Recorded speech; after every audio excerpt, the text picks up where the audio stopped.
अस्सलाम वालेकुम students, welcome to my YouTube channel. बच्चों, हमने केमिस्ट्री का 5th चैप्टर स्टार्ट किया हुआ है। तो उसका आज टॉपिक हमने जो पढ़ना है वो है कि कोई भी रिएक्शन किस तरह वकूफ़ पज़ीर होता है। बच्चों, आपको पता है कि जब भी रिएक्शन वकूफ़ पज़ीर होता है तो उसमें रिएक्टेंट्स और प्रोडक्ट्स हिस्सा लेते हैं। और रिएक्टेंट्स और प्रोडक्ट्स जो हैं वो क्या होते हैं? वो मॉलिक्यूल्स होते हैं। मॉलिक्यूल्स हर वक्त हरकत करते रहते हैं। कुछ मॉलिक्यूल्स स्लो हरकत करते हैं, जैसा कि ये नीचे आपको डायग्राम में नज़र आ रहे हैं, और कुछ मॉलिक्यूल्स जो हैं वो बहुत तेज़ी से हरकत करते हैं। तो जो मॉलिक्यूल्स जो है वो तेज़ी से हरकत करते हैं, उन मॉलिक्यूल्स को हम एक्साइटेड मॉलिक्यूल्स कहते हैं। और कुछ जो होते हैं वो आहिस्ता से हरकत करते हैं। जब ये एक्साइटेड मॉलिक्यूल्स आपस में टकराते हैं तो फिर एक स्टेट कायम होती है जिसको ट्रांजिशन स्टेट कहते हैं। तो अब हम आपकी बुक में देखते हैं, स्टार्ट से हम शुरू करते हैं कि एक रिएक्शन उस वक्त वकूफ़ पज़ीर होता है जब इसमें हिस्सा लेने वाले रिएक्शंस के मॉलिक्यूल आपस में टकरा कर ट्रांजिशन स्टेट बनाते हैं। अब हम फ़र्ज़ करते हैं कि एक रिएक्शन है, ये देखें A2 प्लस B2, और इससे क्या बन रहा है? 2AB बन रहा है। इसमें रिएक्टेंट्स जो है वो A और B है, और 2AB जो है वो प्रोडक्ट्स हैं। A2 B2 जो हैं ये आपस में टकराते हैं, और जिस बर्तन में ये मौजूद है उसकी दीवारों से भी टकराते हैं। तो जो इनमें से ज़्यादा एनर्जी वाले होते हैं उनको एक्साइटेड मॉलिक्यूल्स कहते हैं। जब इन रिएक्टेंट्स के मॉलिक्यूल्स को मिलाया जाता है तो एक दूसरे से टकराना शुरू कर देते हैं। जिन मॉलिक्यूल्स की एनर्जी औस या औस से कम होती है उनके टकराने से कोई नतीजा बरामद नहीं होता। लेकिन जब एक्साइटेड मॉलिक्यूल्स आपस में टकराते हैं तो ट्रांजिशन स्टेट बनाते हैं। जैसे ये देखें, आपको नीचे जो डायग्राम है वो नज़र आ रही है, A2 प्लस B2, और इससे ये देखिए A B ये ट्रांजिशन स्टेट है, और इससे प्रोडक्ट्स क्या बन रही हैं? AB plus AB। तो ये वाला जो मुख्तसर सा वक्फ़ा होता है इसको ट्रांजिशन स्टेट कहते हैं। इस ट्रांजिशन स्टेट में या तो दोबारा प्रोडक्ट्स रिएक्टेंट्स जो हैं वो वापस रिएक्टेंट्स की हालत में चले जाते हैं या फिर प्रोडक्ट्स बना देते हैं। तो इसको हम एक ग्राफ से ज़ाहिर करते हैं, और इस ग्राफ को एनर्जी प्रोफाइल डायग्राम भी कहा जाता है। बच्चों, ये जो एनर्जी प्रोफाइल डायग्राम है ये रिएक्शन के दौरान अपनाए गए रास्ते और एनर्जी के दरमियान बनाया जाता है। ये अब आपको डायग्राम नज़र आ रही है। इसमें देखिए एक साइड पे एनर्जी है और दूसरी साइड पे रिएक्शन का रास्ता है, नीचे वाली साइड पे। तो अब ये देखिए, स्टार्ट में रिएक्टेंट्स जो हैं ये मूव करते हैं, और ये आपको जो है वो एनिमेटेड डायग्राम भी नज़र आ रही है। ब्लू कलर के जो हैं रिएक्टेंट्स हैं, ये फिर गुज़र के जो है वो फिर प्रोडक्ट्स में चेंज हो जाते हैं। तो ये ऊपर जिस स्टेट में जाते हैं उसको ट्रांजिशन स्टेट कहते हैं। और इस ट्रांजिशन स्टेट तक पहुंचने के लिए मॉलिक्यूल्स को जितनी एनर्जी जज़्ब करना होती है वो उसकी एक्टिवेशन एनर्जी कहलाती है, जैसा कि ये आपको एनिमेटेड डायग्राम में नज़र आ रही है। तो इसे EA से ज़ाहिर किया जाता है। रिएक्टेंट्स और प्रोडक्ट्स में जो एनर्जी का फ़र्क शक्ल में दिखाया गया है वो हरारत की शक्ल में बाहर आ जाता है, और इसको एंथैल्पी ऑफ रिएक्शन कहते हैं, यानी डेल्टा H से ज़ाहिर करते हैं। जो ये शक्ल ऊपर 5.4 है उसमें एक एक्सोथर्मिक रिएक्शन के रास्ते को दिखाया गया है। इस तरह का एक ग्राफ एंडोथर्मिक रिएक्शन के लिए भी बनाया जा सकता है, जैसा कि ये नीचे आपको नज़र आ रहा है। ये नीचे वाला जो ग्राफ है ये एंडोथर्मिक रिएक्शन का रास्ता है। इसमें भी देखिए एक तरफ एनर्जी है और दूसरी तरफ जो है वो रास्ता है। रिएक्टेंट्स जो है ये ट्रांजिशन स्टेट के बाद फिर आगे प्रोडक्ट्स में चले जाते हैं। अब दोनों में एनर्जी चेंज देखिए तो ऊपर जो है वो माइनस डेल्टा H है, और यहाँ पर जो है वो प्लस डेल्टा H है। ये इसकी एंथैल्पी ऑफ रिएक्शन है।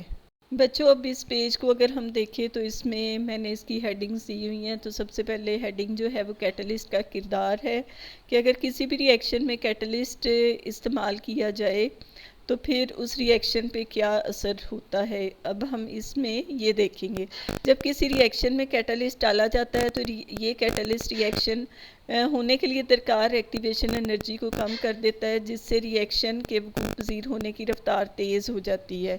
दरअसल कैटलिस्ट रिएक्शन का अपनाया गया रास्ता तब्दील कर देता है। एक्टिवेशन एनर्जी कम होने से ज़्यादा रिएक्टेंट्स के मॉलिक्यूल्स प्रोडक्ट्स के मॉलिक्यूल्स में तब्दील होना शुरू हो जाते हैं, जिससे रिएक्शन की रफ्तार रफ्तार तेज़ हो जाती है।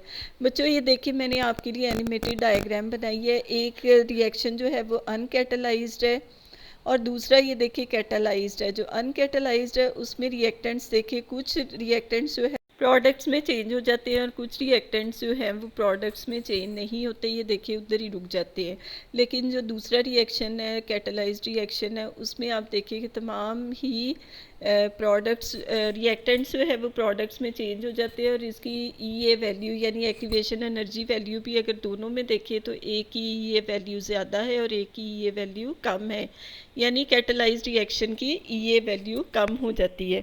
तो हम कह सकते हैं कि कैटलिस्ट जो हैं ये ऐसे केमिकल्स होते हैं जो कि किसी भी रिएक्शन की रफ्तार को बढ़ा देते हैं, लेकिन ख़ुद किसी कीमियाई तब्दीली का हिस्सा नहीं बनते या उस कीमियाई तब्दीली का शिकार नहीं होते। तो यहाँ पर आपकी बुक में बच्चों एग्ज़ाम्पल्स दी हुई हैं। नंबर 1 पे जो एग्ज़ाम्पल है वो बनास्पति घी की है कि जब माया खुरदनी तेल की हाइड्रोजनेशन की जाती है तो उसमें निकल एज अ कैटलिस्ट इस्तेमाल होता है। फिर दूसरी एग्जांपल है जी कि सल्फ्यूरिक एसिड बनाने के लिए प्लाटिनम कैटलिस्ट के तौर पे इस्तेमाल होता है और जब ओजोन टूटने के लिए रिएक्शन किया जाता है तो उसमें क्लोरीन गैस जो है वो एज अ कैटलिस्ट इस्तेमाल होती है। बच्चों नेक्स्ट जो आपकी बुक में टॉपिक है जो हमने पढ़ना है वो है aerobic and anaerobic respiration. जैसा कि बच्चों आपको पता ही है कि रेस्पिरेशन के ज़रिए हम क्या करते हैं, हम सांस लेते हैं, सांस के दौरान हम ऑक्सीजन अंदर लेके जाते हैं जबकि कार्बन डाइऑक्साइड गैस को बाहर निकालते हैं। तो सांस लेने के साथ साथ इंसानी जिस्म में बहुत से पेचीदा रिएक्शंस भी वकूअ पज़ीर होते हैं। तो ऑक्सीजन की मौजूदगी में जब हम सांस लेते हैं तो इस अमल को हम एरोबिक रेस्पिरेशन कहते हैं। तो ये ऊपर मैंने डायग्राम आपके लिए लगाई हुई है, ये ज़रा ध्यान से देखिएगा। इस डायग्राम में ये आप ऊपर देखिए तो ये आपको एक लंग्स की तरफ से जो है वो नाली आती हुई नज़र आ रही है जिसमें से ये देखिए ऑक्सीजन माइटोकॉन्ड्रिया में आती है और माइटोकॉन्ड्रिया से वापस जो है वो कार्बन डाइऑक्साइड जो है वो लंग्स की जो नाली है उसमें दे दी जाती है। तो इस रिएक्शन के दौरान देखें ग्लूकोज, ये जहाँ न्यूट्रिशन लिखा हुआ है ये ग्लूकोज है, ये साइटोप्लाज्म से यहाँ पे आता है और यहाँ पर ग्लूकोज टूट के इसके साथ energy plus carbon dioxide plus water molecule जो है वो बनता है। वो इस डायग्राम में आपको अच्छी तरह से समझ आ गई होगी। यही रिएक्शन आपका नीचे लिखा हुआ है ग्लूकोज C6H12O6 एरोसाइन और इससे पायरुवेट बनता है 2 पायरुवेट प्लस एनर्जी और फिर रिएक्शन जो है वो माइटोकॉन्ड्रिया में होता है और कार्बन ऑक्सीजन की मौजूदगी में और carbon dioxide plus oxygen plus water plus energy खारिज होती है। बच्चों नेक्स्ट टॉपिक जो आपकी स्क्रीन पे शो हो रहा है वो ग्लाइकोलिसिस है। ग्लाइको मीन्स ग्लूकोज और लाइसिस मीन टूटना, यानी ये जो ग्लाइकोलिसिस का प्रोसेस है ये ग्लूकोज के टूटने का प्रोसेस है। इसमें एक ग्लूकोज का मॉलिक्यूल पायरुवेट के 2 मॉलिक्यूल्स में टूटता है और इस अमल के दौरान कई रिएक्शंस वकूअ पज़ीर होते हैं जैसा कि ये आपको एनिमेटेड डायग्राम में नज़र आ रहा है जिसमें बहुत से एंजाइम्स कैटलिस्ट के तौर पर इस्तेमाल होते हैं। इन रिएक्शन के नतीजे में 2 एटीपी मॉलिक्यूल्स यानी एडिनोसिन ट्राइफॉस्फेट मॉलिक्यूल्स बनते हैं। ये आपको एनिमेटेड डायग्राम में एंड पे एटीपी के मॉलिक्यूल्स निकलते हुए नज़र आ रहे होंगे। बच्चों हमारे जिस्म के सेल्स को ग़ज़ा को जुज़्वे बदन बनाने के लिए तवानाई की ज़रूरत होती है और यही जो ATPs है इन्हीं ATPs को इस्तेमाल करके तवानाई हासिल की जाती है। तो जो खुराक हम खाते हैं वो हमारे जिस्म में हज़म होकर जज़्ब हो जाती है और ये खुराक फिर सेल्स में पहुंचकर ऑक्सीडेशन से एनर्जी पैदा करती है, यानी ये ग्लाइकोलिसिस के अमल के ज़रिए से हमारे सेल्स में एनर्जी पैदा होती है जो कि हमारे मुख्तलिफ़ अफ़ाल को सरअंजाम देने के लिए इस्तेमाल की जाती है। इसके बाद बच्चों आ जाता है एनएरोबिक रेस्पिरेशन। तो बैक्टीरिया और कुछ एल्गी में जो है वो रेस्पिरेशन ऑक्सीजन के बगैर वकूअ पज़ीर होता है, इसलिए इसको एनएरोबिक रेस्पिरेशन कहते हैं। ये भी एक एक्सोथर्मिक रिएक्शन है। इस रिएक्शन के दौरान ग्लूकोज कार्बन डाइऑक्साइड और इथेनॉल में तब्दील हो जाता है और इसके साथ काफ़ी सारी हरारत खारिज होती है। बच्चों ये देखिए ऊपर मैंने डायग्राम भी लगाई हुई है। तो इसमें देखिए स्टार्ट में ग्लूकोज जो है वो 2 पायरुविक एसिड में चेंज हो जाता है। अब आगे देखिए यहाँ पर इसको जब ऑक्सीजन नहीं मिलती तो फिर जो है वो एक तरफ इथेनॉल में चेंज हो जाता है जो कि यीस्ट वगैरह में है, और दूसरी तरफ जो है कुछ बैक्टीरिया में या इंसान के या मैमल्स के मसल्स में जो है ये लैक्टिक एसिड में चेंज हो जाता है। अब आपकी बुक में जो इक्वेशन है उसको हम देख लेते हैं कि ग्लूकोज जो है वो साइटोप्लाज्म में पायरुवेट प्लस एनर्जी बनाता है। जब उसको ऑक्सीजन नहीं मिलती तो यीस्ट में वो इथेनॉल में यानी C2H5OH में चेंज हो जाता है और साथ उसके कार्बन डाइऑक्साइड गैस बनती है। उसके बाद बच्चों लास्ट जो हेडिंग हमारी है जो मैंने दी हुई है वो लिपिड्स की है। लिपिड्स ऑर्गेनिक कंपाउंड्स का एक ग्रुप है जिसमें चर्बीदार अशिया, मोम, स्टीरोल्स वगैरह जो हैं वो शामिल हैं। ये हमारे जिस्म में तवानाई हासिल करने के लिए ज़ख़ीरा के तौर पर इस्तेमाल होते हैं। हमारे जिस्म को दरकार आती तवानाई के हसूल के लिए लिपिड्स को ईंधन के तौर पर इस्तेमाल किया जाता है। हम दिन में जितनी भी खुराक खाते हैं वो जो है उसमें से ज़ायद खुराक जो है वो एडिपोज की शक्ल में या लिपिड्स की सूरत में महफूज कर ली जाती है। खाना खाने के दरमियानी वक्फ़ा में या वर्जिश के दौरान हमारे जिस्म को जब तवानाई की ज़रूरत होती है तो यही एनर्जी जो है या यही लिपिड्स या यही जो महफूज शुदा खुराक है जो लिपिड्स की सूरत में महफूज होती है वो इस्तेमाल की जाती है।